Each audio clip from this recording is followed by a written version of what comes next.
पूछा गया। खैर, तो ये हमने पढ़ा था भाई कि हमारे देश में इन कारणों से, राजनीति की खराबी की वजह से, सिविल सोसाइटी के कमजोर होने की वजह से, कानूनों के द्वारा भ्रष्ट आईएएस अधिकारियों को प्रोटेक्शन मिलने की वजह से, और व्यक्तिगत मूल्यों में गिरावट की वजह से, हमारे हीगलवादी उपनिवेशवादी ढांचे की वजह से लोक प्रशासन में नैतिकता कमजोर है।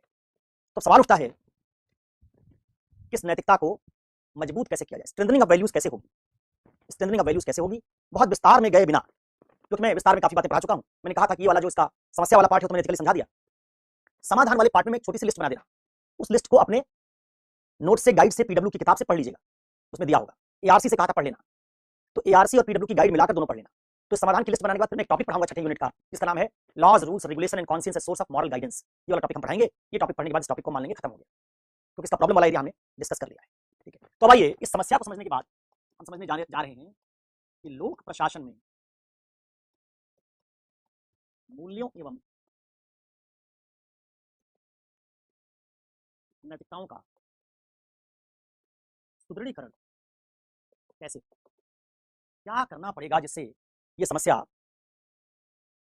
दूर होगी। ठीक है,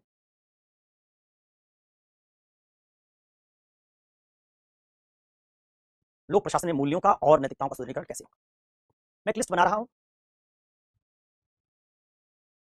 जिस लिस्ट से आप इस बात को देख सकते हैं। जैसे एक तरीका तो है सुधार का, रिफॉर्म्स का, एक है इंस्टीट्यूशनल रिफॉर्म्स, संस्थागत सुधार। इसमें 3-4 सुधार बड़े जरूरी। क्या क्या? एक तो आप पहले भी सुन चुके हैं, चुनाव सुधार। मैं थोड़ा थोड़ा हिंट भी दे देता हूं आपको, चुनाव सुधार का मतलब क्या है। इलेक्टोरल रिफॉर्म्स, दूसरा पुलिस सुधार, तीसरा न्यायिक सुधार, चौथा कानूनी ढांचे में सुधार, और पांचवा लोक प्रशासकों के प्रशिक्षण के मानक एवं तरीकों में सुधार। तो ये 5 तरह के रिफॉर्म्स के बिना लोक प्रशासन में मूल्यों को सुदृढ़ नहीं किया जा सकता। थोड़ी थोड़ी बात सब पर बता दूंगा, उसके बाद देखेंगे। दूसरा तरीका, एक संस्था का सुधार हो गया।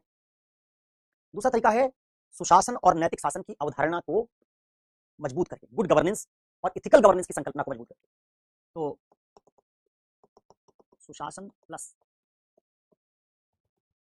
नैतिक शासन,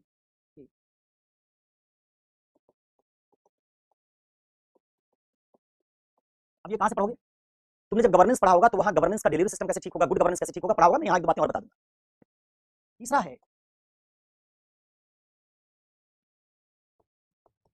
जनता के द्वारा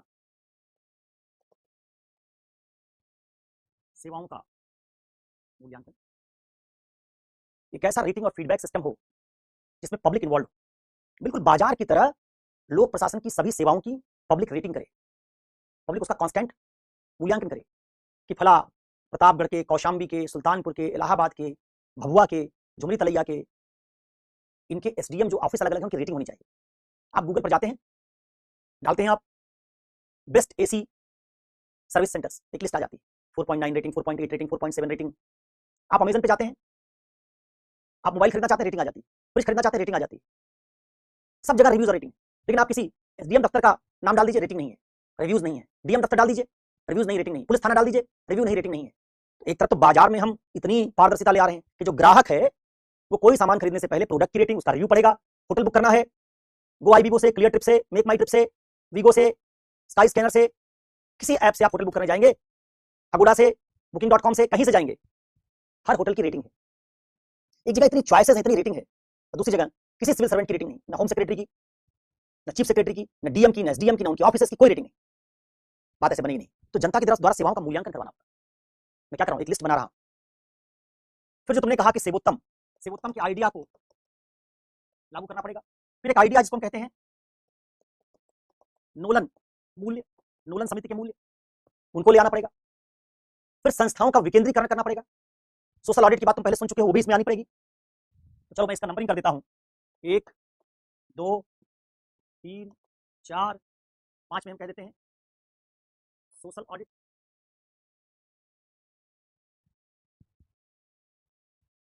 इसके बारे में बात हम लोग सोशल ऑडिट के बारे में कर चुके हैं। और छठा जो महत्वपूर्ण सुधार है उसमें है जनता में अधिकार की चेतना। जितनी राइट्स की अवेयरनेस जनता में बढ़ती जाएगी और वो राइट बेस्ड क्या करेगी, वोटिंग करेगी, राइट्स के बेसिस पर ब्यूरोक्रेट से इंटरेक्ट करेगी। मेरे ये अधिकार हैं, ये पॉलिटिकल पार्टी नहीं दिलवा पा रही, मैं सपोर्ट नहीं करूंगा, भले मेरी जाति का नेता ही क्यों ना हो। जिस दिन आप में अधिकारों की जागरूकता आ गई, बिजली, पानी, सड़क, शिक्षा, स्वास्थ्य, ये बुनियादी अधिकार है हमारे, इन अधिकारों से हम समझौता नहीं करेंगे। इसके बाद हम फिर आइडेंटिटी पॉलिटिक्स पर जाएंगे। ये रेड लाइन है। कोई पार्टी आएगी बिजली नहीं काट सकते हो तुम, कोई पार्टी आएगी सड़क नहीं खराब कर सकते हो तुम, सड़क ठीक देनी पड़ेगी, शिक्षा की गुणवत्ता नहीं खराब कर सकते, स्वास्थ्य सेवाएं अच्छी होनी चाहिए। इसके बाद जो पॉलिटिकल मुद्दे बनाओ, अगर जनता एक रेड लाइन खींच दे, ये पार्टी से मतलब नहीं है, एक्स वाई जेड पार्टी है तो बेयर मिनिमम तो देना ही देना पड़ेगा, तब आप लोग प्रशासन में मूल्यों का सुदृढ़ीकरण कर पाएंगे। तो मैं एक एक करके थोड़ी बात आपको बता देता हूं। जैसे मैंने लिखा है, एक बात लिखी, चुनाव सुधार। तो पहला तो चुनाव सुधार में इसमें सबसे बड़ी समस्या है काले धन को रोकना, ब्लैक मनी को। समझते हो क्यों? देखो, अगर मुझे पता चल जाए कि मैं पीडब्ल्यू में पढ़ाता हूं और मान लो मेरे पास गाड़ी कमाई का रोज सुबह शाम तक अलग अलग तरह के स्टूडेंट्स का चैट पढ़ता हूं, बकवास चैट पढ़ता हूं, खून खोता हूं अपना, 6 घंटे सुबह से शाम तक कम से कम बोलता हूं, तो पैसा कमा पाता हूं। ये पैसा किसी ठेके पट्टे से कमीशन लेके कमाया गया पैसा नहीं है। इसलिए मुझे पढ़ना पड़ता है, पढ़ाना पड़ता है, तमाम बेबुनियाद चैट देखनी पड़ती है, बीपी अपना बढ़ाना पड़ता है, ब्लड प्रेशर बढ़ता है जब देखता हूं कि नॉन सीरियस बच्चे आ गए तैयारी के लिए। इतना सारा पेन लेने के बाद तो आप पैसा कमाते हैं। मान लीजिए मेरे पास 2-4 करोड़ रुपया आ जाए, 10 करोड़ आ जाए मान लीजिए, गाड़ी कमाई का पैसा, ना उसमें कट से कोई पैसा है, ना कमीशन से है, ना घूसखोरी से है, ना चोरी से है, बेईमानी से, कोई इस तरह से पैसा तो आया नहीं। उस पैसे का संबंध टैलेंट से, क्षमता से पैसा कमाया आपने। आप मुझे कह दें कि सर एक चुनाव में, लोकसभा का चुनाव लड़ने के लिए 10 करोड़ रुपया लगेगा, अब मैंने गाड़ी कमाई से मान ली 10 करोड़ कमा ही लिया, तो क्या मैं एक चुनाव पर 10 करोड़ खर्च कर दूंगा? क्यों करूंगा भाई? मैं अपनी पूरी जिंदगी की कमाई उस चुनाव पर क्यों लगा दूंगा? इसमें जीतूंगा कि नहीं जीतूंगा इसकी संभावना भी नहीं। तो कौन ये लगाता है 10 करोड़ रुपया, जिसका 10 करोड़ रुपया गाड़ी कमाई से नहीं आया? अपराधी है। वसूली से हर साल हर महीने उसके पास पैसा करोड़ रुपया आ रहा है, कुछ करना नहीं, उसके गुर्गे 2-4 मर्डर करने के बाद उसने गैंग बना लिया है, उसके गुर्गे पूरे शहर से पैसा वसूल रहे हैं, हर महीने 10 करोड़ रुपए की ठेके पट्टे कमीशन से इनकम कर रहा है, साल में 100 करोड़ रुपया ब्लैक मनी जनरेट कर रहा है। ठीक है, चुनाव हार गया तो हार गया, कौन सा उसका पैसा? फिरौती वसूला है, 4 चुनाव भी हार गया तो क्या हुआ? तो जब ब्लैक मनी से चुनाव लड़ा जाएगा तो ब्लैक मनी रखने वाले लोग, चूंकि ब्लैक मनी अनैतिक तरीकों से कमा रहे हैं, उनके पास ब्लैक मनी के सोर्सेज बने हुए हैं, तो वो ईमानदार लोगों को चुनाव से बाहर कर रहे हैं। भारत में अगर आप आईएएस अधिकारी भी रहे हैं तो आपकी सैलरी अपने पीक पर, जब आप सेक्रेटरी रहेंगे, सचिव स्तर के अधिकारी रहेंगे, तभी 3-3.5 लाख से ऊपर नहीं जाएगी, उसमें 20-30% टैक्स कट जाएगा, तो आपके पास इन हैंड सैलरी सारा कुछ कटने के बाद आईएएस बहुत, अगर टॉप आईएएस हैं आप, तभी 20-25 लाख रुपए ज्यादा नहीं आएगी। अब एक आईएएस अधिकारी 20-25 लाख सैलरी से अगर 20 साल नौकरी करेगा तो इसको कुल 4-5 करोड़ रुपया मिला, जिसमें घर भी बनाना है, कार भी खरीदनी है, बच्चों को पढ़ाना लिखाना भी सब करना है। सेविंग उसकी क्या होगी? सेविंग 1 करोड़ होगी मैक्सिमम, अगर भ्रष्ट नहीं है तो। अपनी नौकरी से 1 करोड़ रुपया सेविंग करने वाला आईएएस अधिकारी अगर ईमानदार है तो 10 करोड़ वाला चुनाव कैसे लड़ेगा? तो भारत में जो सबसे बड़ा पद है उस पर बैठा आदमी भी अगर ईमानदार है तो लोकसभा का चुनाव नहीं लड़ सकता, पैसा नहीं उसके पास। तो काले धन ने क्या किया? ईमानदार ब्यूरोक्रेट्स को बाहर कर दिया, ईमानदार टीचर्स को बाहर कर दिया, ईमानदार इंजीनियर्स को बाहर कर दिया। कोई भी काम अगर आप ईमानदारी से कर रहे हैं तो आपके पास ब्लैक मनी नहीं है और आप इस चुनावी प्रक्रिया से बाहर हो गए, क्योंकि चुनावी प्रक्रिया में ब्लैक मनी से लोग चुनाव लड़ रहे हैं। ईमानदारी से ना तो उतना पैसा कमाया जा सकता है, और अगर आपके पास है भी तो एक बार आपने खर्च कर दिया तो पूरी जिंदगी की सेविंग खत्म हो गई और आपके चुनाव जीतने की कोई गारंटी नहीं। इसका परिणाम यह हुआ है कि हमारी सारी राजनीति पर काले धन वाले लोगों ने कब्जा कर लिया। अब जिसके पास काला धन है वो लोग कौन है? बेईमान है वो तो बात ही। काले धन वाले लोग लालची हैं, स्वार्थी हैं, इनका जनता के हित से कोई सरोकार नहीं, और काला धन कमाने वाले लोग असंवेदनशील हैं। तो काला धन कैसे कमाओगे? अनैतिक तरीके से। अनैतिक तरीके से लगातार आपने 15-20 साल काला धन कमाया है तो आपकी संवेदनशीलता मर गई। तो इसका तो हमने राजनीति में काले धन से चुनाव लड़ने वाले उन लोगों को जगह दे दी है जो बेईमान हैं, भ्रष्टाचारी हैं, स्वार्थी हैं, लालची हैं, असंवेदनशील हैं। परिणाम स्वरूप पूरी राजनीति पर ऐसे लोगों का कब्जा। अब यही विधायिका में बैठते हैं जहां से नीतियां बनती, यही मंत्री बनते हैं जिनके अधीन ब्यूरोक्रेट्स काम करेंगे। जब ये असंवेदनशील हैं, ये करप्ट हैं, तो ऊपर से नीचे करप्शन आएगा। ये असंवेदनशील हैं तो इनके नीचे काम करने वाले आईएएस अधिकारी में भी संवेदनशीलता नहीं आएगी। पूरे सिस्टम से ये पूरा चुनाव का हमारा मॉडल, जैसे जैसे चुनाव में कालाधन बढ़ रहा है वैसे वैसे चुनाव में संवेदनशीलता कम हो रही है, नेताओं में संवेदनशीलता कम हो रही है, क्योंकि संवेदनशीलता से आप चुनाव नहीं जीत रहे। मैं अगर एथिक्स पढ़ाता हूं और एक साइकिल लेके भोंपू बांध के उस पर निकलूं और अपने चुनाव प्रचार में साइकिल चला के लोगों से वोट मांगू, एक आदमी वोट नहीं देगा, कहीं फटीचर आदमी इसको क्या वोट दें। लेकिन मैं भौकाल बना के निकलूंगा 10 गाड़ियों के साथ, एक ही कलर की गाड़ियां, एक तरह का नंबर, उतरने पर उसमें बाउंसर्स की तरह के लोग, हथियारों से लैस, तो जिस भी गांव में जाऊंगा, जिस घर में चला जाऊंगा, उस घर वाला फक्र महसूस करेगा हमारे घर आए थे। मैं साइकिल से भोंपू बांध के चला जाऊं, कोई पानी के लिए नहीं पूछेगा, वोट तो कभी नहीं देगा, कहेगा इतना फटीचर आदमी खुद ही वोट क्या दे, क्या नेता बनेगा। हमने जनता के नेता का आइडिया इतना चेंज कर दिया कि अगर आप ईमानदार होके पैदल यात्रा करके वोट मांगने निकल जाइए, आपको वोट नहीं मिलेगा।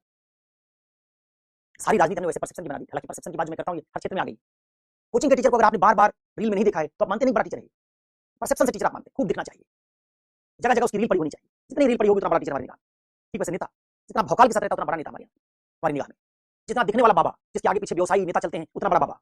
कोई बाबा अगर पूरी जिंदगी अपनी किसी हिमालय के कंदरा में बिता दे, किसी राजनेता होता से मतलब ना रखे, अपना 20-30 साल अध्यात्म में लगा दे, गुफा में रहे किसी, उसको कोई बाबा बड़ा मानेगा ही नहीं, क्योंकि उसका नाम नहीं। तो जो परसेप्शन वाला आइडिया है, इसमें जब ब्लैक मनी ने ऐसा परसेप्शन क्रिएट कर दिया है, तो राजनीति में आने का मतलब ही होता है कि आपके पास गाड़ियां होनी चाहिए, लोग होने चाहिए, पैसा होना चाहिए। तो जब तक आप इसको ठीक नहीं करेंगे, तब तक तो आपने ईमानदार लोगों को चुनाव लड़ने से रोक दिया है। जब ईमानदार लोग चुनाव ही नहीं लड़ेंगे, विधायक नहीं बनेंगे, सांसद नहीं बनेंगे, मंत्री नहीं बनेंगे, तो विधायिका में जब ईमानदार लोग नहीं रहेंगे तो नीचे ईमानदारी नहीं है। इसलिए सबसे बड़ी बात जो हमको करनी है, लोक प्रशासन में लाने के लिए क्या करना, चुनाव सुधार। तो अब ये चुनाव सुधार में काला धन को रोकना एक है, दूसरा अपराधियों को रोकना, तीसरा चुनाव में चुनने के साथ ना चुनने का अधिकार, चौथा चुनाव में वायदा पूरा ना करने पर वापस बुलाने का अधिकार, और चुनाव क्षेत्र बदलने के संदर्भ में शर्तें, और आखिरी बात, लोक प्रशासकों, न्यायाधीशों के सेवानिवृत्ति के बाद कुछ वर्षों तक चुनाव लड़ने पर पाबंदी। ये कुछ चीजें हैं जो चुनाव सुधार में हम सीखने जा रहे हैं।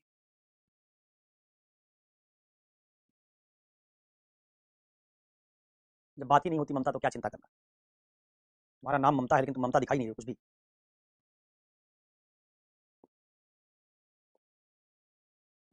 चलिए क्या करते हो इतना टेली आईडी लेके। सुनो कुछ सेशन समझा रहा हूं चुनाव सुधार के बारे में। मैंने कहा कि इसको विस्तार से पढ़ना, एआरसी पढ़ना। मैं आपको थोड़ी बात बता दे रहा हूं, जितने मैंने सुझाव लिखे उनके बारे में थोड़ी बात बता दे रहा हूं। आरटीआई सृजन चार्टर, संसाधनों का धन का लोक निधि के प्रयोग की नैतिकता, ये सब हम यूनिट 7 में पढ़ चुके हैं।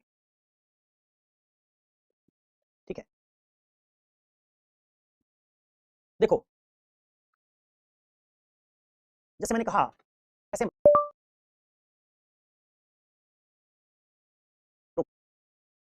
इसको काले धन। अच्छा काले धन में जो मैंने बताया, काले धन की समस्या सिर्फ इतनी नहीं है, उसकी वजह से अपराधी व्यवसायी चुनाव लड़ रहे हैं। काले धन की जरूरत सिर्फ प्रत्याशियों को नहीं, काले धन की जरूरत पॉलिटिकल पार्टीज को भी, क्योंकि चुनाव खर्च से ज्यादा खर्च करके चुनाव लड़ती है। और जो चुनाव खर्च से ज्यादा खर्च करते हैं यहाँ पर सारा काला धन होता है। पॉलिटिकल पार्टियों को काला धन चाहिए, उसके लिए वो भी उद्योगपतियों व्यवसायियों से साठगांठ करती हैं। परिणाम स्वरूप पॉलिटिकल पार्टियां अलग अलग उद्योगपतियों व्यवसायियों को आश्वासन देती हैं कि तुम्हारे चुनाव में अगर काला धन लगा दो तो चुनाव जीतने के बाद तुमको लाभ पहुंचाएंगे।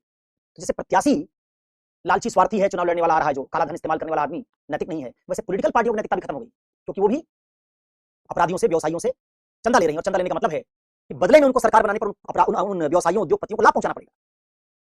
तो काम किसके लिए करना है? चुने गए प्रतिनिधियों को, चुनी गई पॉलिटिकल पार्टी को, जनता के लिए। लेकिन वो पैसा किससे ले रही है? जनता से, व्यवसायियों से, उद्योगपतियों व्यवसायियों से। पॉलिटिकल पार्टियां क्या कर रही हैं? जनता के लिए काम करने के बजाय उद्योगपतियों व्यवसायियों के हितों को ज्यादा तरजीह दे रही है। हर पॉलिटिकल पार्टी कुछ उद्योगपति और व्यवसायी उसको कंट्रोल कर रहे हैं, क्योंकि पॉलिटिकल पार्टी उनसे फंड करवाती है और बदले में उनको लाभ पहुंचाती है। तो पूरे हमारे चुनाव की प्रक्रिया से विषाक्त हो रही, खराब हो रही, चाहे पॉलिटिकल पार्टियां हो चाहे प्रत्याशी। अब देखो इसका समाधान क्या है। वॉइस बहुत कम है। कितने लोगों को कम लग रही भाई? कितने लोगों को कम लग रही वॉइस? ज्यादा लोगों को लग रही है तो मैं कुछ और देखूं। कोई कम नहीं है, सही है सर।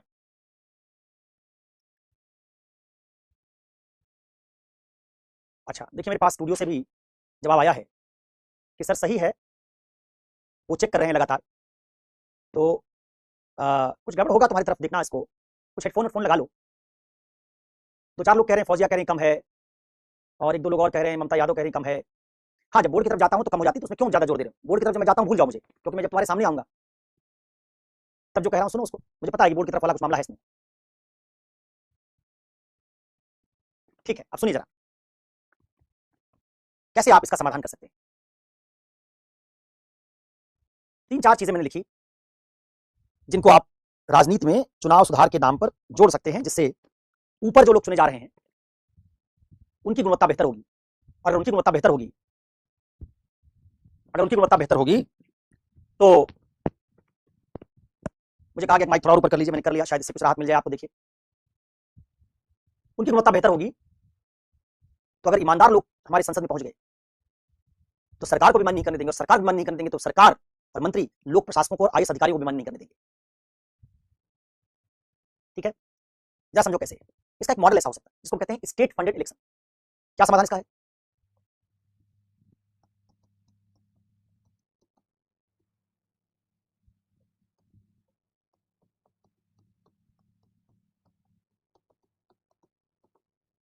राज्य द्वारा चुनावी खर्च,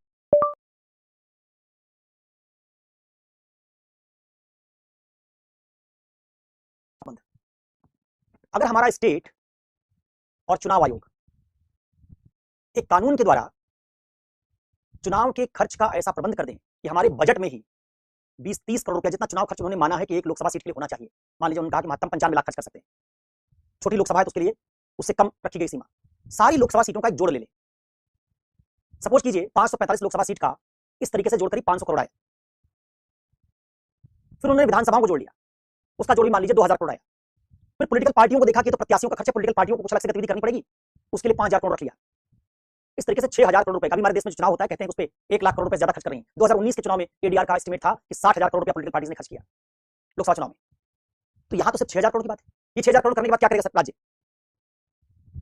राज्य 6000 करोड़ रुपए से सारी पॉलिटिकल पार्टियों की सारी गतिविधियों के लिए एक फंड इशू करेगा। जैसे पॉलिटिकल पार्टी को कह देगा कि अगर आप राष्ट्रीय दल हैं और आपके राज्य में, देश में 300 ऑफिस हैं, तो हम 300 ऑफिस के लिए 12 लाख सालाना, 1 लाख रुपया महीना एक ऑफिस का खर्च मान के, 12 लाख सालाना हुआ, 300 से गुणा कर दो, करीब 10 लाख के हिसाब से 30 करोड़ 32 करोड़ रुपए के आसपास हम 32 करोड़ रुपए तुम्हारे ऑफिस का खर्च देंगे।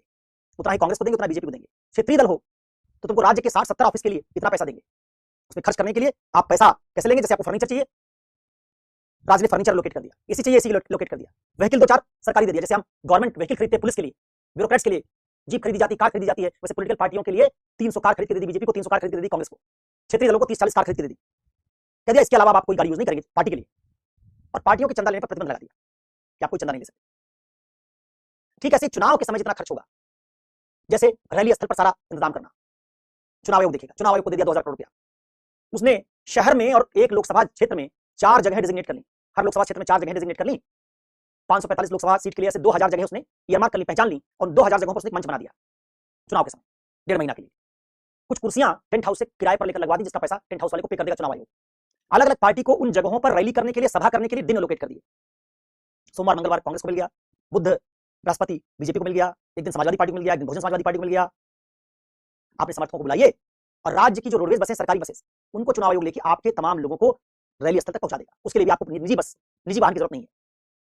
आपको पॉलिटिकल पार्टी आपकी कैंपेन करना चाहती है, आप मटेरियल दीजिए, उसके 10,000 पोस्टर छाप के आपको दे दिए जाएंगे। राज्य में 2-2 हजार होर्डिंग पॉलिटिकल पार्टी को चुनाव आयोग ने एलोकेट कर दिया कि इन होर्डिंग पर आपकी होर्डिंग लग जाएगी।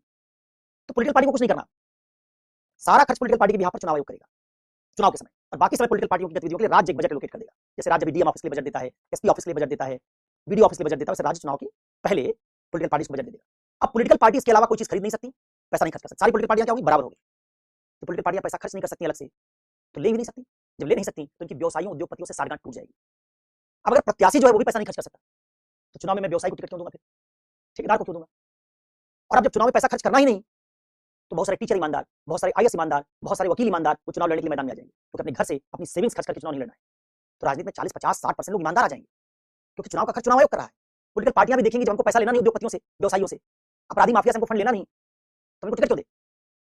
तो अगर स्टेट फंडिंग हो जाए इलेक्शन की, उसके कुछ नियम बना दिए जाए, होर्डिंग पर, टीवी के विज्ञापन को लेकर, अखबारों के विज्ञापन को लेकर, रैली को लेकर, उनकी ऑफिसेस को लेकर, इससे पॉलिटिकल पार्टियां जो कालाधन जुटाती हैं, प्रत्याशी जो चुनाव में कालेधन का प्रयोग करते हैं, इस कारण बेईमान अनैतिक लोग चुनाव में आ जाते हैं, लोकसभा और विधानसभा पहुंच रहे हैं, उनका आना बंद हो जाएगा। नैतिक लोग चुनाव लड़ सकेंगे, जिनके पास पैसा नहीं वही लोग चुनाव लड़ सकेंगे, और जिनके पास पैसा नहीं, जिंदगी भर ईमानदार रहे, उनकी राजनीति में आने के बाद भी ईमानदार बने रहने की संभावना है। लेकिन जो जिंदगी भर ब्लैक मनी कमाए, उसी ब्लैक मनी से चुनाव लड़े, वो राजनीति में आने के बाद ईमानदार बन जाएंगे, इसकी कोई संभावना नहीं। आप बेईमान हो चुके हैं, आप कालाधन कमा रहे हैं, तो राजनीति में भी आएंगे तो पैसा कमाएंगे। इस तरीके से पहला जो ये आइडिया है कि राज्य जो है इलेक्शन का हमारा क्या करें, चुनावी फंड देखे। भारत जैसे देश में इससे सारी पॉलिटिकल पार्टियों को लेवल प्लेइंग फील्ड मिलेगा। ऐसा नहीं कि आप सत्ता में आए तो सत्ता में आए तो आपने जगह जगह से पैसा वसूल के खूब पैसा कमा लिया, पॉलिटिकल पार्टी के पास खूब पैसा आ गया, अब दूसरी पॉलिटिकल पार्टियां उसके मुकाबले चुनाव में उतना खर्च नहीं कर पा रही, तो लेवल प्लेइंग फील्ड नहीं, बराबरी का लड़ाई नहीं रही। जो जिस राज्य में सत्ता में है वो उस चुनाव को लड़ने में संसाधनों में आगे, और संसाधन का प्रयोग दुरुपयोग करके वो चुनाव में अपने विपक्षियों की तुलना में एडवांटेज बना लेता है। ये बात इससे दूर हो जाएगी। तो इससे आप कहेंगे कि अगर ऐसा प्रबंध होने लगे तो क्या करेंगे? तब ईमानदार लोग चुनाव लड़ेंगे, राजनीतिक दलों की, उद्योगपतियों,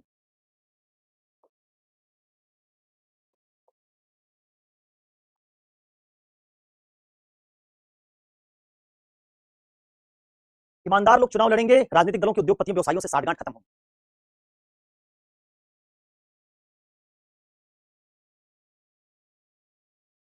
ठीक है, इसी के लिए एक तरीका यह भी है कि इसमें कुछ कंट्रीब्यूट राज्य करे और कुछ कंट्रीब्यूट जो बड़े उद्योगपति हैं उन पर टैक्स लगा के 1% उनकी इनकम का, उनके टर्नओवर का चुनावी फंड में डाल दिया जाए। वो फंड कैसे बनेगा चुनावी फंड, वो तो अलग अलग तरीका हो सकता है। प्लस क्या कर सकते हैं,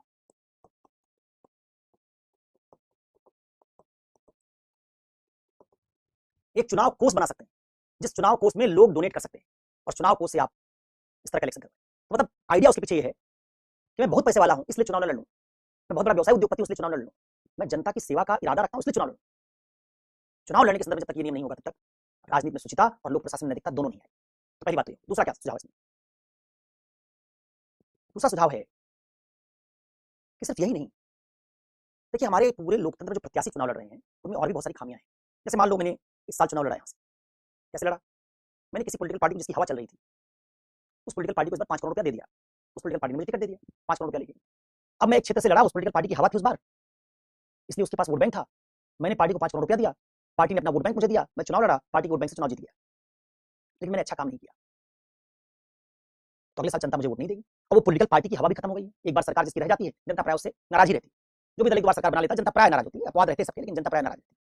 तो किसी दूसरी पॉलिटिकल पार्टी की हवा चल रही है, इस बार मैं क्या करूंगा, 5 करोड़ दूसरी वाली पॉलिटिकल पार्टी को दे दूंगा और 5 करोड़ उसको देखिए इस बार टिकट ले लिया। और मैंने क्या कहा, अपना विधानसभा लोकसभा बदलवा लिया, कहा इस बार मैं लड़ा था लखनऊ से अब गाजियाबाद से लड़ूंगा, गाजियाबाद से लड़ा था फला जगह से लड़ूंगा, क्योंकि उस क्षेत्र की जनता इंतजार कर रही है कि तुम अगली बार आओ, खराब काम करके गए हो, चुनाव जीतने के बाद कभी मिलते नहीं थे, अकड़ में रहते थे, सबक सिखाएंगे। तो आपने कहा सबक तो तब सिखाओ जब वहां चुनाव लड़ेंगे ना।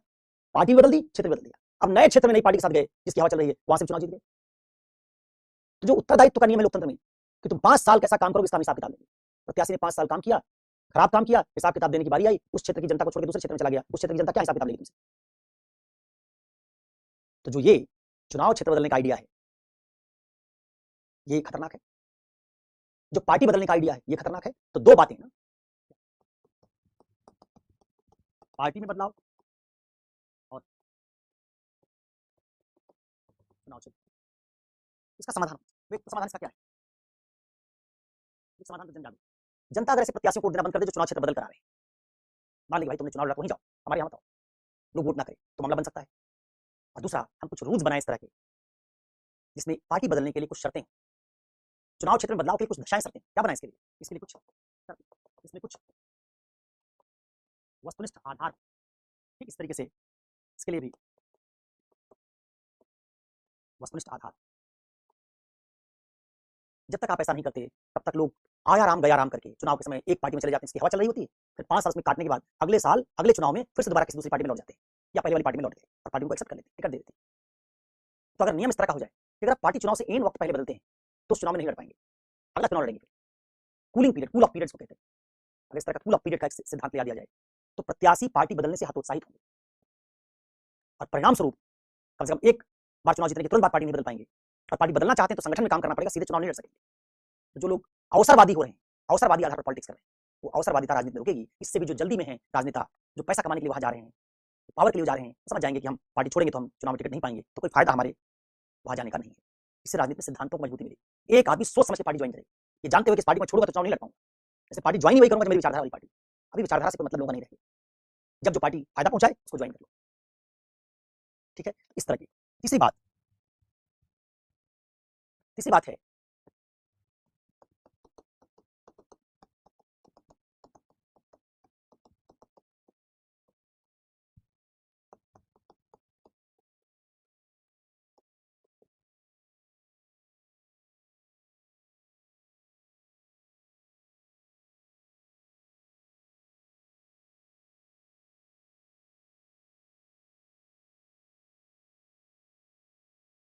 राइट टू रिजेक्ट और राइट टू रिकॉल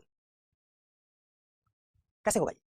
इसका एक आइडिया है कि मान लो मैं किसी चुनाव क्षेत्र से चुनाव लड़ रहा तो मुझे अपने वायदों की लिस्ट पब्लिश करके चुनाव आयोग को देनी पड़ेगी, मेरे नामांकन पत्र के साथ जाएगी कि मैं इन वायदों के आधार पर चुनाव लड़ रहा हूं, और मुझे बताना पड़ेगा कि इनमें से कौन सा वायदा 1 साल में पूरा करूंगा, कौन सा दूसरे साल, कौन सा तीसरे साल, कौन सा चौथे साल, कौन सा 5वें साल।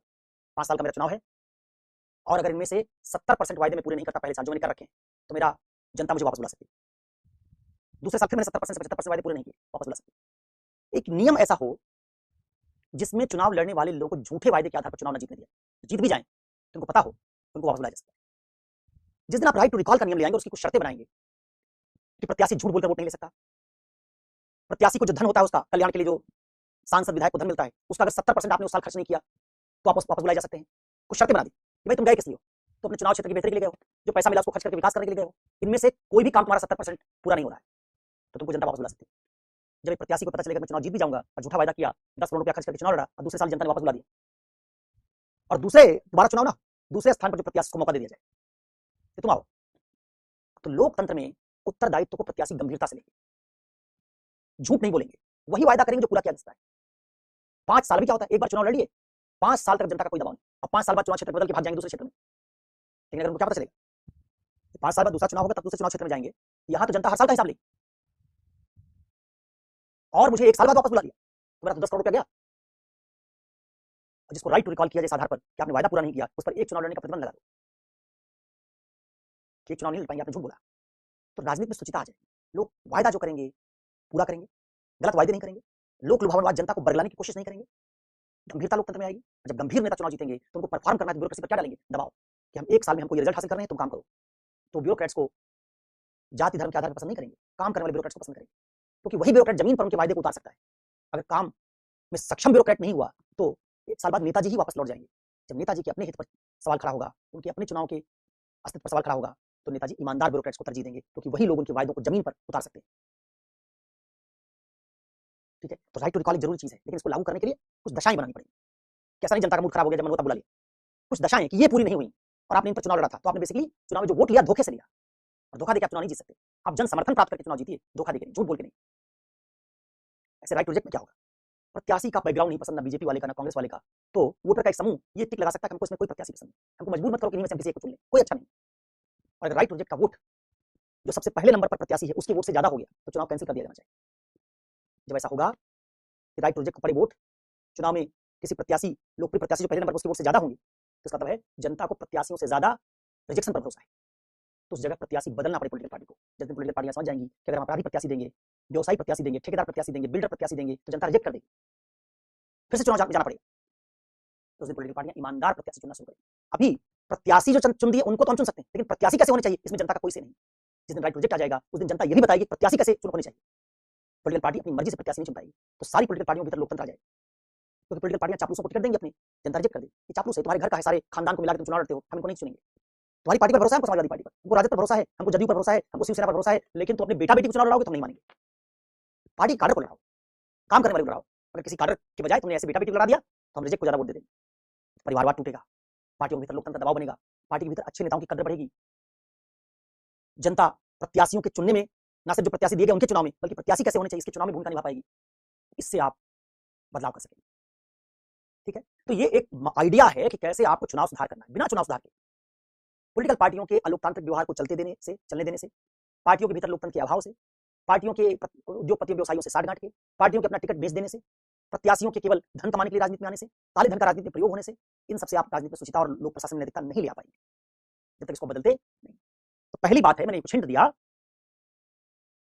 पहली बात है चुनाव सुधार, इलेक्टोरल रिफॉर्म्स वो बस्ट है, उनके बिना बात नहीं बनेगी। दूसरा, ये वाला हो गया, इस तरह की बात भी कर दी। इसके लिए कुछ शर्तें होनी चाहिए, मोटे तौर पर आपको चुनाव वाली कुछ बात मैंने बताई, अपराधियों के लिए भी। तो ये हो गया चुनाव वाला।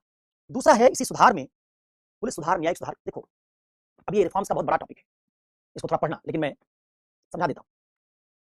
ज्यादातर पॉलिटिकल पार्टियां पुलिस को टूल की तरह इस्तेमाल करती हैं, सत्ता में रहने वाला दल पुलिस का दुरुपयोग करता है, और पुलिस के पास भी पावर का संकेंद्रीकरण है, उससे भी पुलिस के पास ताकत का दुरुपयोग करने की क्षमता है। तो पॉलिटिकल पार्टियां भी दुरुपयोग कर रही हैं और पुलिस के पास पावर का केंद्रीकरण है, इससे भी दुरुपयोग हो रहा है। तो जब तक हम पुलिस रिफॉर्म्स नहीं करेंगे, अच्छी पुलिस नहीं आएगी, ईमानदार पुलिस नहीं आएगी, तब तक आप लोक प्रशासन नैतिकता नहीं ला सकते। कैसे आएगी ईमानदार पुलिस? पुलिस रिफॉर्म्स होनी चाहिए।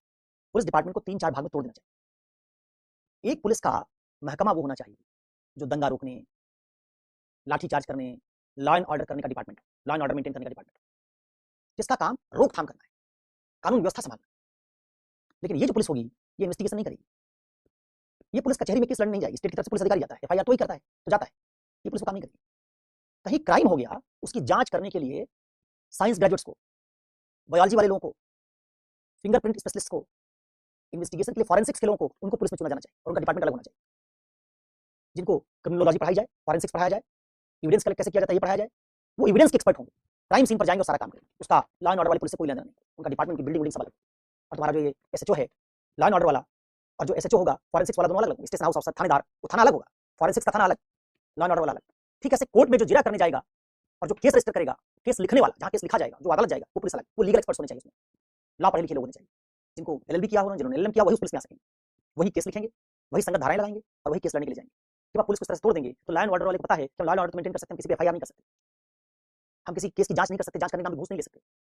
तो अलग अलग पुलिस के महकमे जब बढ़ जाएंगे, ये सब अलग अलग सेपरेटली काम करेंगे, इनमें इनकी विशेषज्ञता होगी, तो जो शक्ति का केंद्रीकरण होने से पुलिस डराती है लोगों को, तुम्हारे खिलाफ एफआईआर कर देंगे, फला धारा लगा देंगे, जांच में एविडेंस खराब कर देंगे, वो पुलिस की ताकत खत्म हो जाएगी। इससे आप गलत आदमी को सजा नहीं दिलवा पाएंगे और जो क्रिमिनल उसको छुड़वा नहीं पाएंगे। आप करप्शन नहीं कर पाएंगे। पुलिस जिस दिन ईमानदार होगी उस दिन आपका जो एविडेंस, जो आदमी गलती किया उसका एविडेंस कलेक्ट हो गया, उसमें कोई टेम्परिंग नहीं होगी। जो लीगल आदमी है एफआईआर वाला, वो लॉ ग्रेजुएट है, वहां वो खराबी नहीं करने देगा, क्योंकि वो एविडेंस वाले ने अलग एविडेंस भेजा है, उसके बेसिस पर उसको धाराएं बनानी, दोनों अलग अलग। एविडेंस वाले थाने ने एविडेंस भेज दिया, केस लिखना दूसरे का काम, उसी एविडेंस के बेस पर केस लिखना पड़ेगा। तो चार्जशीट बनाने में 2-2, 3-3 डिपार्टमेंट का काम होगा, सब एक दूसरे से अलग है, सेपरेशन ऑफ पावर है। तो किसी एक डिपार्टमेंट की मनमानी से केस नहीं लिखा जा सकेगा, आप पुलिस को खरीद नहीं पाएंगे। परिणाम स्वरूप अपराधी ये समझेंगे कि सजा मिलना चाहिए, ईमानदार आदमी समझेगा कि हमारे साथ कुछ गलत होगा तो न्याय मिलेगा। इस तरीके से आप लोक प्रशासन नैतिकता मजबूत करेंगे, क्योंकि जो भी गलत काम करेगा उसके इन्वेस्टिगेशन के बाद उसको सजा मिलना चाहिए। और चूंकि अलग अलग डिपार्टमेंट होंगे, इनकी एक्सपर्टीज ज्यादा होगी, तो जल्दी सजा मिलेगी, क्योंकि ये सही तरीके से एविडेंस कलेक्ट करेंगे, एविडेंस में कोई गड़बड़ी नहीं होगी। लॉ वाला आदमी केस ठीक से लिखेगा तो जज के सामने बहस में सही आर्गुमेंट दे पाएगा, सही तरीके से केस प्रेजेंट कर पाएगा, चार्जशीट बढ़िया बनाएगा। पुलिस रिफॉर्म्स, ठीक है, न्यायिक रिफॉर्म्स। न्यायपालिका में भी केसेस की गुणवत्ता की जांच होनी चाहिए। आपने जो फैसले दिए, कितने फैसले बदल गए आपके, आप एक साल में कितने केसेस निपटाते हैं, आपका प्रमोशन, आपके जजमेंट्स की क्वालिटी क्या है, ये सब जब मानक तय कर दिए जाएंगे। जैसे निजी क्षेत्र में क्या होता है, मानक है इतना टारगेट पूरा करो, वैसे जजेस के लिए टारगेट होगा, टारगेट पूरा करना पड़ेगा, इतनी हियरिंग के बाद डेट नहीं दे सकते, फैसला करना पड़ेगा। तो न्यायपालिका से अगर न्याय होने लगे और जल्दी न्याय होने लगे, त्वरित न्याय मिलने लगे, तो पूरे सिस्टम में न्याय के प्रति सेंस जग जाता है। कोलिजियम सिस्टम और पॉलिटिकल पार्टी के द्वारा जजों की नियुक्ति, दोनों से अलग कोई प्रतियोगी परीक्षा जैसे सिविल सेवा की होती है, वैसे ही नेशनल जुडिशियल सर्विसेज का एग्जाम हो, उससे टैलेंटेड लोग जाएं, इनकी नौकरी की शर्तें हों, इनका मूल्यांकन हो, उसी मूल्यांकन के आधार पर इनका प्रमोशन वगैरह हो। तो न्यायपालिका में सुधार की जरूरत है, नियुक्ति से लेकर उनके कामकाज के तरीकों। ये सारे रिफॉर्म्स किए बिना आप पुरानी न्यायपालिका चलाते रहेंगे, जज मनमाना फैसला लिखता रहे, केस पे केस, तारीख पे तारीख, मामला नहीं बनेगा। ठीक ऐसे अगर पुलिस में रिफॉर्म्स नहीं होंगे तो मामला नहीं बनेगा, चुनाव में रिफॉर्म्स नहीं होंगे तो मामला नहीं बनेगा। तो हमको इन सब संस्थाओं में सुधार की जरूरत है, इनके रिफॉर्म्स ड्यू है, लंबा वक्त हो गया। ये पुरानी संस्थाएं अब हमारे एस्पिरेशंस को पूरा करने में सक्षम नहीं है। ये जो मानक गढ़ रही हैं, उन संस्थाओं की विश्वसनीयता नहीं रही। आज भारत में सारा काम जुगाड़ से होता है, पुलिस में काम करवाना जुगाड़ चाहिए, जुडिशरी में काम करवाना जुगाड़ चाहिए, बड़ा वकील उसकी जज से सेटिंग है, जुगाड़ चाहिए। इससे आप संस्थाओं की क्रेडिबिलिटी जब नहीं बनाएंगे तो लोक प्रशासन नैतिकता नहीं आएगी। तो आदमी जुगाड़ के पीछे भागे, पूरा भारत जुगाड़ में लगा हुआ है। न्याय चाहिए जुगाड़ से मिलेगा, काम करवाना लोक प्रशासन जुगाड़ से होगा, सर्टिफिकेट बनवाना कोई जुगाड़ से होगा, पुलिस में केस दर्ज करवाना जुगाड़ से होगा। तो जुगाड़ में भरोसा होगा, नैतिकता पे थोड़े। जब काम प्रक्रिया से होता है तो लोगों का भरोसा प्रक्रिया पर होता है, काम जुगाड़ से होता है तो लोगों का भरोसा जुगाड़ से होता है। भारत जुगाड़ तंत्र बन गया है, इसको बदले बिना आप इसको सुधार नहीं पाएंगे। तो बहरहाल कानूनी ढांचे में सुधार ने बताया है कि आपका सीआरपीसी, आईपीसी सब शासन करने के लिए बनाया गया था, पूरे ढांचे में व्यापक बदलाव की जरूरत है। बीएनएस करके हमने कदम उठाया है, लेकिन इसको और ओवरहाल करने की जरूरत है। ये वाला पार्ट कहां से पढ़ लोगे? अपनी गवर्नेंस वाले टीचर से, कि कैसे गवर्नेंस के कुछ मानक हैं, गुड गवर्नेंस के कुछ मानक है। गुड गवर्नेंस का मतलब क्या है? गवर्नेंस का मतलब है delivery of services, promptness, transparency, these values should come from market economy. Governance का मतलब सर्विस की डिलीवरी वैसे हो जैसे बाजार। गुड गवर्नेंस, गुड कहां से आएगा? गुड आएगा डेमोक्रेसी से। लोकतंत्र में जैसे उत्तरदायित्व होता है, जैसे जनता की सहभागिता होती है, वैसे सहभागिता, उत्तरदायित्व सब आएगा लोकतंत्र से। तो लोकतंत्र का उत्तरदायित्व, सहभागिता वगैरह लेते आओ, अब बाजार की पारदर्शिता वगैरह, दक्षता वगैरह लेते आओ, इन दोनों को जोड़ दो, बन जाता है गुड गवर्नेंस। तो बाजार के कामकाज के तरीके, उसका वर्क कल्चर और लोकतंत्र की गुडनेस, इन दोनों को अगर मर्ज कर दें तो जो पैरामीटर्स बनते हैं गुड गवर्नेंस के पैरामीटर्स हैं। इसको पढ़िएगा गवर्नेंस वाले पार्ट में। वहां से इसके बिना भी हम लोक प्रशासन में मूल्यों का सुदृढ़ीकरण नहीं कर सकते जब तक हम गुड गवर्नेंस के मानक नहीं अपनाएंगे, फिजिकल अकाउंटेबिलिटी तय नहीं करेंगे, वित्तीय उत्तरदायित्व नहीं तय करेंगे, तब तक बात नहीं बनेगी। गुड गवर्नेंस का बेसिकली वर्ल्ड बैंक ने कॉइन किया और चाहता है कि सरकार का खर्च घटाया जाए। प्रोफेसर मंत्री जी के दफ्तर में ही महीने में 1 लाख की लोग चाय पी जाते हैं, साल में उनके ऑफिस का खर्च करोड़ों में है। सरकार चलाने का खर्च आपने बहुत बढ़ा दिया। टैक्स पेयर के पैसे क्या करें? मंत्रियों के पेट्रोल में, उनके बंगलो मेंटेन करने में, उनके नौकर चाकर मेंटेन करने में, इसी में लगा दे रहे हैं। सर्विसिंग की कॉस्ट बहुत हाई है, कम करना पड़ेगा। और जनता के द्वारा सेवाओं का मूल्यांकन, तीसरी बात, हर विभाग में एक पोर्टल बनेगा जो कि डिजिटल एरा आ गया है। हर विभाग को रेटिंग सिस्टम से जोड़ दिया जाए। उस रेटिंग सिस्टम से जोड़ने के बाद जो सेवा जनता ले, उस सेवा को लेने के बाद जनता रेट करे। 2-3 बातें, एक सर्विस की क्वालिटी कैसी रही, और एक जिसने सर्विस डिलीवरी की उसका व्यवहार कैसा। जैसे आप देखेंगे आजकल आप कोई भी फूड डिलीवरी ऐप यूज करते हैं तो आप पाएंगे कि 2 तरह की सर्विस, 2 तरह की रेटिंग के लिए आपके पास ऑप्शन आता है। जोमेटो को आप यूज करें, ब्लिंकिट को आप यूज करें। एक आता है उसमें कि जो सामान आपके पास पहुंचा उसकी गुणवत्ता कैसी, और दूसरा जिसने सामान पहुंचाया वो कैसा था। तो डिलीवरी की रेटिंग अलग करो और सामान की रेटिंग अलग करो। ठीक वैसे मैं किसी एसडीएम के ऑफिस में गया कोई काम करवाने, एसडीएम का व्यवहार कैसा है, उसकी दक्षता क्या है, उसके आधार पर एसडीएम की रेटिंग। और जो सेवा मुझे दी गई, ठीक है बहुत बढ़िया व्यवहार था लेकिन सेवा घटिया दर्जे की दी गई, सेवा की गुणवत्ता खराब, एसडीएम की गुणवत्ता अच्छी। दूसरा सेवा तो अच्छी थी लेकिन रूखा था, विनम्र नहीं, वेट कराया मुझे, जवाब नहीं दिया किसी बात का, तो फिर एसडीएम की क्वालिटी खराब। तो एक रेटिंग सिस्टम, जिस रेटिंग सिस्टम से हम पूरे गवर्नमेंट ढांचे को इंटीग्रेट कर दें, जिससे एक बार सेवा में आने के बाद सरकारी लोक प्रशासक को यह धारणा न रहे कि बस नौकरी पाना मुश्किल है, नौकरी करना मुश्किल नहीं। यह धारणा नहीं रहनी चाहिए। उसके दिमाग में धारणा रहनी चाहिए नौकरी पाना भी मुश्किल है, नौकरी करना भी मुश्किल है। और नंबर दूसरा, नौकरी जा भी सकती है। 3 बातें हों, नौकरी पाना मुश्किल है, नौकरी करना भी चैलेंजिंग है, और नौकरी जा भी सकती है। अगर आपकी रेटिंग बहुत खराब हुई तो आप प्रमोट नहीं होंगे, आपकी सैलरी नहीं बढ़ेगी, और बहुत खराब लगातार उसके बावजूद बनी रही, आपकी सेवा में सुधार भी नहीं किया, तो आपकी नौकरी कॉन्ट्रेक्चुअल जॉब की तरह खत्म हो जाएगी। आप एक बार आईएएस बनेंगे तो आपको 5 साल तो कोई नहीं हिलाएगा। जैसे जनता को चुनाव के बाद 5 साल कोई नहीं, चुनाव में जो जीतता है उसको 5 साल नहीं हटाते, वैसे आप आईएएस बने 5 साल नहीं हटाया जाएगा। 5 साल के बाद अगर आपकी रेटिंग खराब रहती है तो प्रमोशन रुक जाएगा, फिर भी 2 साल नहीं सुधरे आप, तो आपको पद से 7 साल बाद हटाया जा सकता है। वो हटाने का तरीका होगा, एक बोर्ड होगा, उसमें रिपोर्ट कार्ड आपका जाएगा, किसी मंत्री की मर्जी से, मुख्यमंत्री की मर्जी से नहीं हटाया जाए, रिपोर्ट कार्ड आपका होना चाहिए जिसमें जनता की रेटिंग है। उस रेटिंग में आपने इंप्रूवमेंट नहीं किया तो आपको हटा दिया।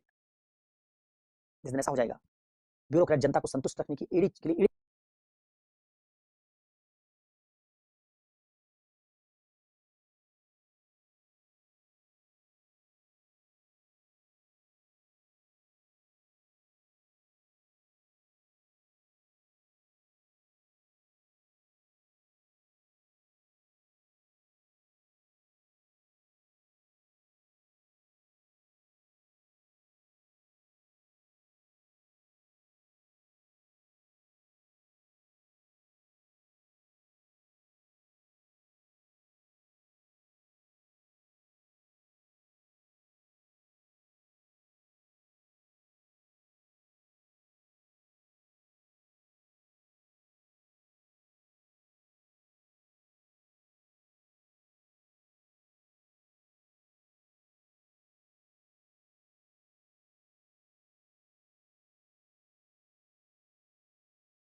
चलिए आ गई आवाज।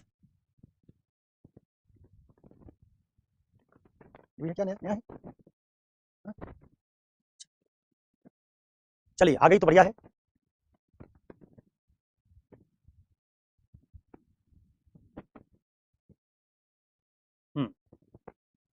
वो ममता जी की आह लग गई उसको, इन्होंने कोई ममता दिखाई नहीं और तुम लोगों ने इनकी बात सुनी नहीं, इसलिए माइक नाराज हो गया। जब ममता जी पे ममता नहीं दिखा रहे ये लोग तो क्या ही नैतिकता पढ़ने पढ़ाने का फायदा। चलिए उम्मीद है कि आवाज आती रहेगी। अगर नहीं आए तो 2 सेल मैंने और मंगवा लिए हैं, क्योंकि ये वाला भी जो लगा है इसका पता नहीं कि स्टेटस क्या है चार्जिंग का। स्टूडियो बदला है तो थोड़ा दिक्कत हो सकती है कि चार्जिंग का स्टेटस पता नहीं, क्योंकि भूल गए थे चार्ज करना। ठीक, तो जनता के द्वारा सेवाओं का मूल्यांकन, ये एक महत्वपूर्ण आइडिया है जिससे लोक प्रशासन में नैतिकता को मजबूत किया जा सकता है। अच्छा, इसके अलावा जो सेवोत्तम है, नोलन मूल्य हैं, ये सब गाइडों में लिखे हुए हैं, सारे गाइड्स में लिखे हुए हैं, इनसे पढ़ लेना। 7 मूल्य नोलन समिति के क्या है, सेवोत्तम के वैल्यूज क्या है, सोशल ऑडिट मैंने बताया हुआ है पहले। कैसे, पहले तो धन का विकेंद्रीकरण करो, गांव का स्कूल बनना है गांव बनवाए, ठेकेदार का चयन गांव करे, और फिर गांव किसी थर्ड पार्टी से उस काम की ऑडिट करवाए। ऑडिटर सरकारी नहीं होना चाहिए। अभी बहुत सारे ऑडिटर का पद सरकार में भर्ती से आता है, वो लोग कहीं ऑडिट करने जाते हैं तो किसी ठेकेदार ठेकेदार से 10,000 20,000 रुपये ऑडिट कर लेते हैं और ऑडिट में सब कुछ पास कर देते हैं। जब गांव वाले शुल्क देंगे किसी ऑडिटर को और उससे ऑडिट करवाएंगे थर्ड पार्टी ऑडिट, जिसको ठेकेदार जानता ही नहीं होगा, तो उसके ऑडिट की गुणवत्ता अच्छी होगी, जिससे भ्रष्टाचार करना मुश्किल हो जाएगा। तो इस तरीके से सोशल ऑडिट आपने पढ़ा हुआ है, बताया था कि स्कूल का एग्जाम्पल दिया था, स्कूल की बिल्डिंग बनेगी तो उसमें पहले तो मुझे सूचना के अधिकार सारी सूचना होनी चाहिए, और फिर उसके बाद उन मानकों के आधार पर जिसका दावा ठेकेदार ने स्कूल की बिल्डिंग बनाते समय किया था, उन मानकों के आधार पर उसका ऑडिट होगा। ऑडिट में पास होने के बाद ही ठेकेदार को पैसा मिलेगा, कॉन्ट्रैक्टर को पैसा मिलेगा। आप जब ये बात कह देंगे कर देंगे तो ब्यूरोक्रेट की घूस खाने की क्षमता खत्म, क्योंकि पैसा तो जनता के ऑडिट के बाद मिल रहा है, तो ठेकेदार कट नहीं देगा ब्यूरोक्रेट्स को, और सरकारी काम करने के लिए ठेकेदार आएगा भी नहीं वहां, जहां उसको पता चलेगा कि सरकारी काम करने के लिए मैं आया, ब्यूरोक्रेट टेंडर दे तो सकता है लेकिन बाद में पैसा मुझे ब्यूरोक्रेट नहीं दिलवा पाएगा, पैसा मुझे गांव के लोगों को संतुष्ट करने, ऑडिट की क्वालिटी अच्छा रखने के बाद ही मिलेगा।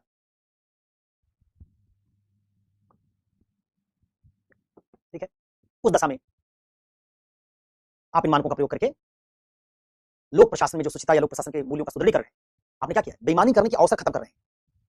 सोशल ऑडिट बेईमानी करने का अवसर खत्म कर रहा है। पिछले टॉपिक में पढ़ा था फंडिंग का नीति शास्त्र, फंडिंग को डिसेंट्रलाइज कर दो तो ब्यूरोक्रेट के हाथ में पैसा ही नहीं ज्यादा दे रहे, पैसा कुछ भेज दिया गांव, कुछ भेज दिया नगर पालिका के पास, जनता को बताना पड़ रहा पैसा कहां खर्च करेंगे चुनाव से पहले, गांव में ग्राम सभा के लिए नियम आ गया कितना पैसा यहाँ खर्च करना है, सबको पास कराना पड़ेगा सोशल ऑडिट से, तब बेईमानी करने का अवसर नहीं दे रहे। इस तरीके से आप लोक प्रशासन में मूल्यों का क्या कर सकते हैं, सुदृढ़ीकरण। और आखिरी बात लिखी थी जनता में अधिकार की चेतना, खासतौर वंचित वर्ग, वंचित वर्ग को अगर ये पता चल जाए कि हमको 40 किलो अनाज मिलना है, इसमें एक भी ग्राम अनाज कम नहीं लेंगे, अगर हमको 2 कमरे का मकान मिलना है इससे कम नहीं लेंगे। जिस दिन जनता ये समझ लेगी कि टैक्स पेयर का पैसा उनका पैसा है, ये ब्यूरोक्रेट का पैसा नहीं है, और उसमें सामूहिक चेतना पैदा हो जाएगी, तो गांव में जो लोग एंटाइटल हैं किसी किसी बात के लिए, उनका सिलेक्शन ब्यूरोक्रेसी ना करे, उनका सिलेक्शन का पैरामीटर कुछ वस्तुनिष्ठ बना दिया जाए। अभी कहा था विवेकाधीन शक्ति है, ग्राम प्रधान ने अपने लोगों को लिस्ट में डाल दिया जिनका मकान बनना है, ब्यूरोक्रेट ने पैसा लेके कुछ लोगों का लिस्ट में नाम डाल दिया। कोई भी अधिकारिता की जो लिस्ट बनने वाली है वो इस तरह से नहीं बने, उसके कुछ पैरामीटर्स हों जिन पैरामीटर्स पर ही सिलेक्शन। और दूसरा, गलत पैरामीटर पर आप किसी को चुने, जनता उसका सामूहिक रूप से विरोध करे। जिस दिन ऐसे अधिकार की चेतना जनता में आ जाएगी, ब्यूरोक्रेट्स के लिए लोगों की हकदारी मारना मुश्किल हो जाएगा। सारी कमाई कहां से करते हैं नेता ब्यूरोक्रेट्स, आपके हकदारी के लिए राज्य ने योजनाएं चलाई, उन्हीं योजनाओं में राज्य ने पैसा भेजा, वही पैसा आपकी हकदारी का ब्यूरोक्रेट्स मार जाते हैं।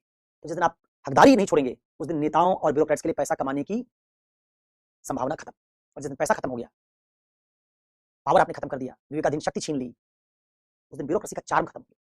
तो ब्यूरोक्रेसी में लोग पैसे और पावर के लिए जब नहीं जाएंगे तो फिर इसमें आने वाले लोग वही लोग आएंगे जिनका एप्टीट्यूड सेवा का है। अभी ब्यूरोक्रेसी में लोग सेवा करने के लिए नहीं, शक्ति और पैसे के लिए जा रहे हैं। पैसा सोशल ऑडिट से छीन लिया आपने, पावर आपने रेटिंग से छीन लिया, मूल्यांकन कर रहे हैं, ब्यूरोक्रेट्स को जनता को खुश रखना पड़ रहा है, जनता को खुश रखने वाली ब्यूरोक्रेसी ताकतवर नहीं रह जाएगी, जनता से विनम्रता से बात करना पड़ेगा, तो रेटिंग सिस्टम ने आपका पावर छीन लिया, सोशल ऑडिट ने और धन के विकेंद्रीकरण ने आपका पैसा छीन लिया। परिणाम स्वरूप सिविल सेवा में केवल ईमानदार और सेवा करने की नीयत से ही लोग आना शुरू कर देंगे। इससे संगठनों में right person at right place, जो लोग उसके काबिल हैं वही शामिल होंगे, इससे संगठनों की फंक्शनिंग, उसमें नैतिक मूल्यों का सुदृढ़ीकरण अपने आप हो जाएगा। तो एक ढांचा है जिसको इसमें से कुछ बात आरसी से पढ़िएगा, कुछ कहा नोलन कमेटी की रिपोर्ट्स को देख लीजिएगा, मतलब उसके मूल्य देख लीजिएगा, सेवोत्तम देख लीजिएगा, तो ये हो गया एक मॉडल।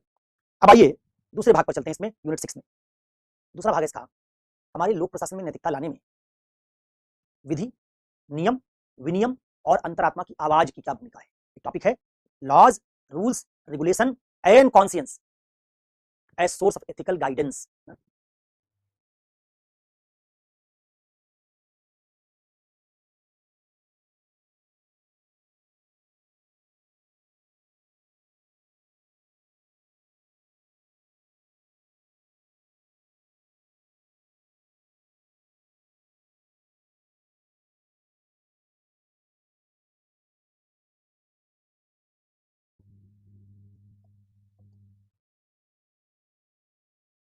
ठीक है।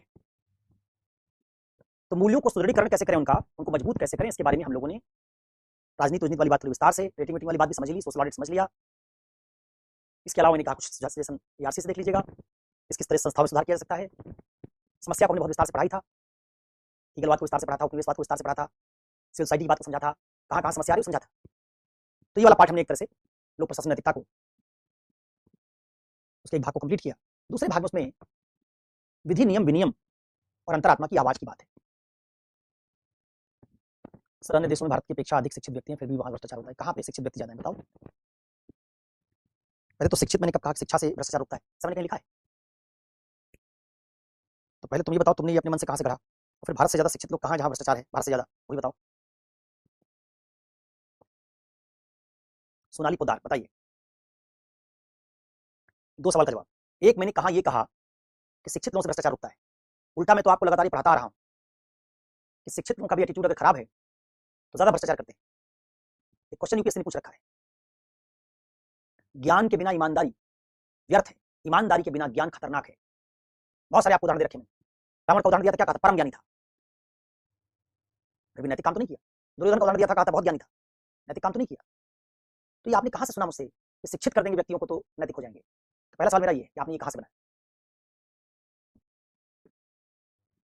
क्योंकि हम लोग तो लगातार कहते हैं कि शिक्षित लोग ही घूस ले रहे हैं, शिक्षित लोग दहेज ले रहे हैं, आईएएस अधिकारी सब ज्यादा दहेज ले रहे हैं, शिक्षित ही तो है।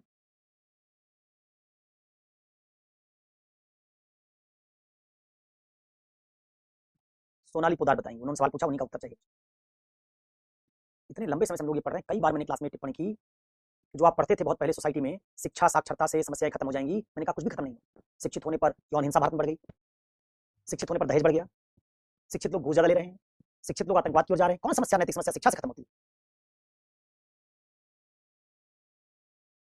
सवाल पूछ के गई कहां भाई? जागरूकता और शिक्षा में अंतर है। मैंने जागरूकता शब्द का प्रयोग किया था। जैसे अनुसूचित जाति के लोग भारत में जरूर नहीं बहुत शिक्षित हो, लेकिन अपने हक को लेकर जागरूक हो, इसलिए चुनाव में जब वोट डालने जाते हैं तो वोट किसी कहने से नहीं डालते। शिक्षित आदमी भी यूपी में वोट डालेगा तो हाथी देख लेगा, या कोई दूसरी पार्टी जिस लगता है उसकी भलाई करेगी उसको दे देगा। अलग अलग राज्यों में उससे अपनी पॉलिटिकल चॉइस का पता है, जागरूक है।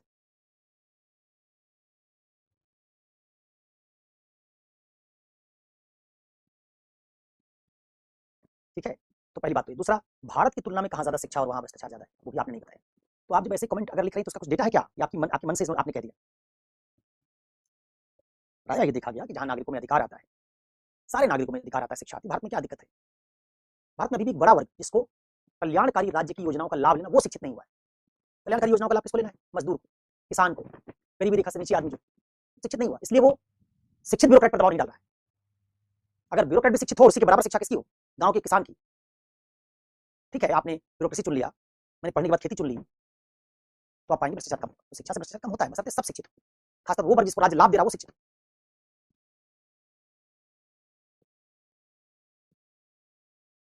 चलिए, तो एक बात ये मैंने आपको बताई, उम्मीद है समझ में आई होगी बात। अब दूसरी बात पर आइए। और क्या सवाल पूछा था भाई? और किसी ने एक सवाल पूछा था? जो सवाल पूछता चला ही जाता है, सवाल पूछे भाग गए।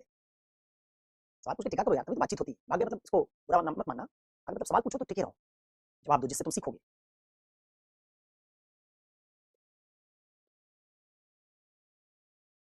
चलिए, ये जो टॉपिक है laws rules regulation and conscious source of, अरे आज आतंकवाद की क्लास तो नहीं हो रही है, वो सवाल मत पूछो, मतलब कुछ जो इसी टॉपिक से सवाल है वो बताओ, उस पर तो मैं कुछ बता सकता हूँ। अब अचानक से आतंकवाद वाला रेडियो बजाने लगूंगा, ठीक है, अभी आतंकवाद की घटना हुई इसलिए आप उस पर जानना चाहते हैं, लेकिन इसका मतलब ये नहीं है कि अचानक क्लास में आतंकवाद पर चले जाए। भानु प्रताप सिंह, इस सवाल का जवाब बहुत बार मैं दे चुका हूं यार। क्लास में जब नहीं सुनते हो ध्यान से बात, बड़ा दुख होता है। कम से कम 30-40 बार ये बात दोहरा चुका हूं, एक बार भी तुमने ध्यान से सुना होता। पूरा एटीट्यूड का टॉपिक जब पढ़ाया तो यही पढ़ाया, बताया था तुमको कि हमारी परवरिश से हम मूल्य सीखते हैं। समझाया था कि हमारे संविधान में लिखा अस्पृश्यता, अस्पृश्यता का अंत। संविधान आया 1950 में, तो संविधान आने के 15 साल बाद 1965 में भारत से छुआछूत खत्म हो गया था। बताओ तुम, हमारे संविधान में ये भी लिखा है, पर मत जाओ तुम, थोड़ी देर ये सोचो, हमारे संविधान में लिखा है लिंग जाति के आधार पर भेदभाव नहीं करेंगे। आर्टिकल 15 में लिखा है। क्या तुम मानते हो कि संविधान आने के 70 साल बाद लिंग के आधार भेदभाव खत्म हो गया? हमारे देश में स्त्रियों के साथ कोई भेदभाव नहीं। हिजड़े जिनको कहते हो, ट्रांसजेंडर्स, उनके साथ कोई भेदभाव नहीं, फीमेल के साथ कोई भेदभाव नहीं। तो कैसी बात कर रहे हो यार? संविधान आने के 70 साल बाद संविधान लागू नहीं हुआ इस देश में, तुम केवल कह रहे हो एथिक्स आए 15 साल हो गए। 15 साल में क्या बदला था तुम्हारे देश में? 15 साल तुम्हारा संविधान आया था तो संविधान में जो लिखा था ना, समानता, चुनने की आजादी, मैंने कई बार पढ़ाया तुमको, चुनने की आजादी आज भी हमारे देश में स्त्रियों को पुरुषों के बराबर नहीं है, संविधान तो कहता है। एग्जाम्पल दिया था, विवाह तक के लिए अपने लड़का नहीं चुन सकती स्त्रियां आज भी, पिताजी चुनते हैं। और इसका कारण बताया था, कहा था भाई हम करते वो है जो हमारा एटीट्यूड होता है, और एथिक्स हमको बताता है करना क्या चाहिए। तो जब हमारा एटीट्यूड बनाया जा रहा होता बचपन में, उसी समय अगर हमको एथिक्स सिखाया जाए तो हम वही करेंगे जो एथिकल होगा, क्योंकि वही हमको एटीट्यूड में भी डाला गया है। लेकिन आप 18 साल के हो गए, जातिवादी, सांप्रदायिक, मर्दवादी, पितृसत्तात्मक सोच वाले आदमी, और 20वें साल में आप एथिक्स की क्लास में और आपको पढ़ाया जाने लगा पितृसत्ता गलत है, तो आप तो पितृसत्तात्मक सोच वाले हो चुके हैं। आपको छोटे बाल वाली लड़की सुंदर ही नहीं लगी, आप शादी करने के लिए लड़की देखने जाएंगे और आपको छोटे बाल लड़की करा के आ जाए, कोई मेकअप करके ना आ जाए, एक वैसे ही पजामा पहन के आ जाए, लोअर टाइप का, ट्रैक पैंट, आप लड़की देखने गए, ट्रैक पैंट पहन के आ गई, छोटा बाल करा के मेरी तरह, शादी करेंगे? आप तो शादी के लिए लड़की देखने जाने पर एक्सपेक्टेशन लेके जाते हैं, सजी सवरी बैठी होगी, बाल लंबे होंगे, मेकअप किया होगा, सुंदर दिख रही होगी, ये पितृसत्ता है भाई ना। तो हमारे दिमाग में जब पितृसत्ता ने लड़की कैसी होनी चाहिए इमेज बना दी, तो क्या एथिक्स पढ़ने से दूर हो जाएगी क्या वो? बहुत बार बताया कि लड़कियां संपत्ति में अधिकार नहीं ले रही क्योंकि उनका एटीट्यूड बन चुका है, अब वो सिर्फ पढ़ रही हैं। तुम एथिक्स आंसर लिखने के लिए पढ़ रहे हो, नैतिक बनने के लिए एथिक्स थोड़ी पढ़ रहे हो। नैतिक बनने के लिए एथिक्स पढ़ाया जाएगा तो साथ में समाज में नैतिक परिवर्तन भी लाने पड़ेंगे। इधर हम पढ़ाएं और उधर घर पे तुम जाओ तो वैसा ही वातावरण मिले। इसलिए अक्सर कहते हैं लोग अपने संगति से, परवरिश से सीखते हैं। हमारी एथिक्स की सारी पढ़ाई कब हो रही है? जब तुम सारा अपने दिमाग में अनएथिकल कचरा भर के आ गए हो, उसको एथिक्स साफ नहीं कर पा रहा है। बहुत बार इसको बहुत सारे उदाहरणों से पढ़ाया था। तर्क और शिक्षा से बदलाव नहीं आता भाई। एटीट्यूड में क्या पढ़ाया था? एक कट्टर मुसलमान और एक कट्टर हिंदू, उसको मैं तर्क करके उसके धर्म की बात खारिज कर दूंगा, लेकिन वो ऐसे कोई कट्टर बना रहे। कट्टर हिंदू और कट्टर मुसलमान धर्म के बारे में सोचते हैं, कोई तर्क नहीं सुनते। एक बार आपका एटीट्यूड खराब हो जाता है तो आप तर्क को स्वीकार ही नहीं करते, आप उसी तर्क को सुनना ही पसंद करते हैं जो तर्क आपके एटीट्यूड के हिसाब से संगत होता है। अगर तर्क आपके एटीट्यूड से मैच नहीं करता तो आप उसको सुनते ही नहीं। तो ये सारी समस्याएं आपने पढ़ रखी है। एटीट्यूड वाली क्लास को फिर से ध्यान से देखिएगा, पढ़ाया था। एटीट्यूड में उसका काम था ज्ञान का कार्य, नॉलेज फंक्शन। उसे कहा था कि हमारे पास एटीट्यूड होता है तो दुनिया से उसी ज्ञान को लेते हैं जो हमारे एटीट्यूड को और मजबूत करता है, उस ज्ञान को रिजेक्ट कर देते हैं हमारे एटीट्यूड के साथ संगत में। ठीक है, तो अब आइए ये जो टॉपिक है आपका, इसके बारे में थोड़ा समझिए। देखो, एक नैतिकता है परिणाम निरपेक्षतावादी नैतिकता, एक परिणाम सापेक्षतावादी। हमारे लोक प्रशासन का ढांचा परिणाम निरपेक्षतावादी नैतिकता के ज्यादा निकट है। जो हमारे पॉलिसी मेकर है, नीति बनाने वाले, कानून बनाने वाले, वो तो परिणाम सापेक्षतावाद के हिसाब से सोचते हैं, परिणाम लाने के लिहाज सोचते हैं। सरकार परिणाम के लिहाज सोचती है, लेकिन ब्यूरोक्रेसी परिणाम के हिसाब से नहीं। ब्यूरोक्रेसी सोचती है परिणाम निरपेक्षतावादी हिसाब से। परिणाम करने के लिए वायदा करके आना कि ये हम चुनाव जिताओ, ये काम करेंगे, ये नेता करते हैं। ब्यूरोक्रेट वायदा नहीं करते, ब्यूरोक्रेट नियम के अनुसार काम करते हैं। इसलिए क्या पाओगे कि जो हमारी विधायिका है, जो सरकार है, जिसको जनता के प्रति किए गए वायदों का हिसाब देना होता है।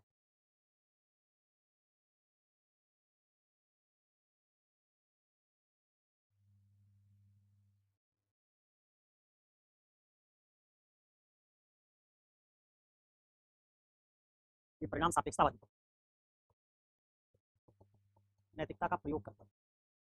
विधायिका और सरकार के लोग जिनको जनता के प्रति चुनाव में किए गए वायदे का हिसाब किताब देना पड़ता है, ये परिणाम सापेक्षतावाद हो जाते हैं। जनता क्या पूछती चुनाव बाद? परिणाम क्या रहा 5 साल तुमको जिताने के बाद? क्या चेंज लेके आए? जनता ये नहीं देखती तुम नियम के हिसाब चले कि नहीं चले, विकास क्या हुआ, क्या बदलाव आया। दूसरा दूसरा है ये क्या है? स्थायी। बदल वाली कौन सी? अस्थायी। अस्थायी का मतलब 5 साल में बदल जाएगी, परिणाम अच्छा नहीं दे पाए बदल देंगे। ये क्या है? बदलेगी नहीं। तो बताओ कौन सी नैतिकता जो अस्थायी होती है और कौन सी नैतिकता जो बदलती रहती है? देश काल के अनुसार, परिणाम के अनुसार जो नैतिकता बदलती है उसी को परिणाम सापेक्षतावाद कहते हैं। और जो परिणाम कैसा भी आए बदलेगी नहीं, वही परिणाम निरपेक्षतावाद है। तो अस्थायी कार्यपालिका किस पर है? अस्थायी कार्यपालिका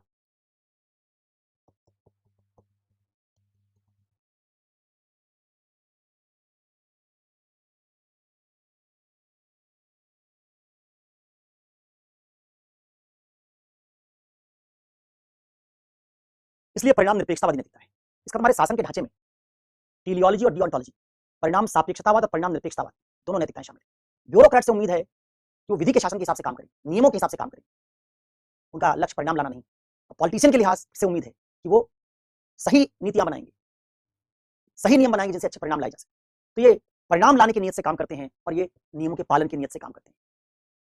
इसी वाले पार्ट में जो परिणाम निरपेक्षतावादी नैतिकता है, इसके संदर्भ में दो तरह के आइडियाज हैं जो इनको नियंत्रित गाइड करके लोक प्रशासन नैतिकता बनाए रख सकते हैं। कौन सा टॉपिक पढ़े हो तुम? लोक प्रशासन नैतिकता। पहले क्या पढ़ा? उसकी समस्याएं, उपनिवेशवाद, हीगलवाद से समस्या पढ़ी। फिर किस पार्ट में गए? समाधान में। समाधान में क्या देखा? संस्थागत सुधार चाहिए, चुनाव सुधार चाहिए, न्यायपालिका सुधार चाहिए, पुलिस सुधार चाहिए, नोलन समिति की सिफारिशें लागू करो, सेवोत्तम का मॉडल ले आओ, है ना? तो ये सुझाव थे जिससे लोक प्रशासन नैतिकता आ सकती है। वैसे ही लोक प्रशासन नैतिकता लाने का एक तरीका और है विधियान, नियम, विनियम और अंतरात्मा।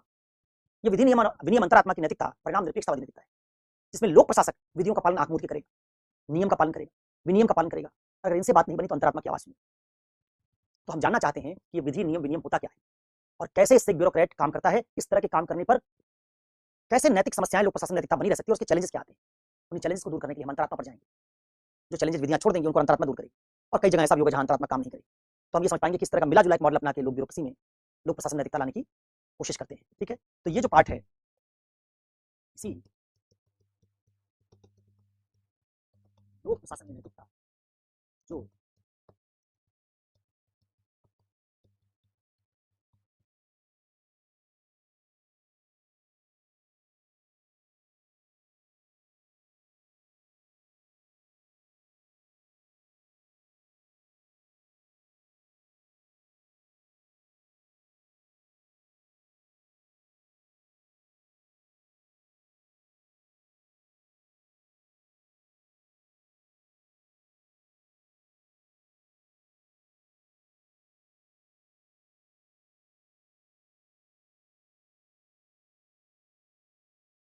जो परिणाम निरपेक्ष नैतिकता ब्यूरोक्रेसी के लिए है, दो पार्ट में काम करती है, एक बाहर से और एक अंदर से।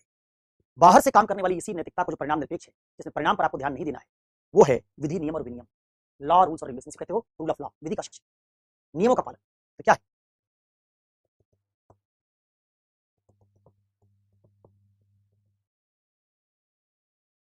तो हमको पता करना पड़ेगा, समझना पड़ेगा इस वाले पार्ट में कि विधि और नियम में क्या अंतर होता है। एथिक्स में विधि का मतलब क्या है, ब्यूरोक्रेट्स को किन विधियों का पालन करना चाहिए, किनका नहीं, कौन सी विधियां नैतिक लिहाज से ठीक होती है और कैसे विधि, नियम और विनियम मिलकर कंप्लीट ढांचा बनाते हैं जिससे लोक प्रशासन नैतिकता लाई जा सकती है। लेकिन फिर इस नैतिकता में चैलेंजेस क्या है, कहाँ ये काम नहीं करेगी, इसको पहचानोगे। जहां ये काम नहीं करेगी वहां हम कहाँ चले जाएंगे? अंतरात्मा की आवाज। तो यहाँ देखेंगे कि अंतरात्मा क्या होती है, इसकी आवाज क्या है, इससे जो नैतिकता बनती है वो ब्यूरोक्रेट्स को कैसे नियंत्रित करती है, और ये वाली नैतिकता कहाँ चैलेंज, चुनौती पैदा करती है। इतने सवालों का जवाब जब हम देख लेंगे तुम्हारा ये वाला टॉपिक पूरा हो जाएगा। तो बेसिकली हमको इसके बाद क्या करना है, कुछ सवालों का जवाब ढूंढना है। क्या जवाब ढूंढना है? जवाब ढूंढना है कि विधि, नियम, विनियम में क्या अंतर है।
इतनी देर से नहीं आ रही थी आवाज, इतनी देर से नहीं आ रही थी।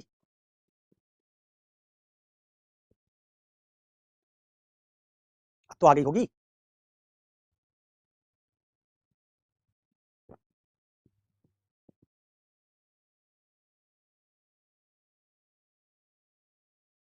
तो जब लिख रहा था तभी गायब हुई थी। हाँ तो कोई बात नहीं, फिर से पढ़ दे रहा हूँ।